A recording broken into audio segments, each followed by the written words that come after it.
আমি জাবেরের বাড়ির তরফ থেকে আপনাকে এবং হযরতে আবু বকরকে এবং উমরে ফারুককে দাওয়াত রইল এবং আরো কয়েকজনের সাহাবায়ে কেরামদের দাওয়াত রইল। আপনারা আমি জাবেরের বাড়িতে খাওয়ার জন্য যাবেন।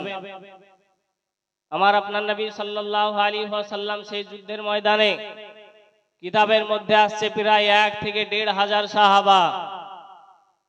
সুবহানাল্লাহ। সমস্ত সাহাবাদের দিকে আমার নবী পাক মুখোপিক্ষ হলেন, হওয়ার পরে বলতেছেন যে হে আমার সাহাবারা, তোমরা শোনো, আজ জাবেরের বাড়িতে তোমাদের সকলের জন্য দাওয়াত রয়েছে। জোরে সোরে বলুন সুবহানাল্লাহ। সুবহানাল্লাহ। সুবহানাল্লাহ। কয়জনের ব্যবস্থা করেছে হযরতে জাবের রাদিয়াল্লাহু তাআলা আনহু?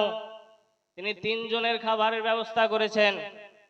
আর সমস্ত 1.5 প্রায় সাহাবাকে আমার নবী পাক দাওয়াত দিয়ে দিলেন। হযরতে জাবের রাদিয়াল্লাহু তাআলা আনহুর মাথায় হাত, যে হবে কি এখন আমার আপনার নবী সাল্লাল্লাহু আলাইহি ওয়াসাল্লাম বলে, এ জাবের, তোমাকে চিন্তা করতে হবে না, তোমাকে টেনশন করতে হবে না। আমি নবী যতক্ষণ পর্যন্ত তোমার বাড়ি না যাব, তুমি আটা গোধা শুরু করবে না। আমি নবী যতক্ষণ পর্যন্ত তোমার বাড়ি না যাব, ততক্ষণ পর্যন্ত তুমি ওই গোস্তের হাঁড়ি আখা থেকে নামাবে নাও।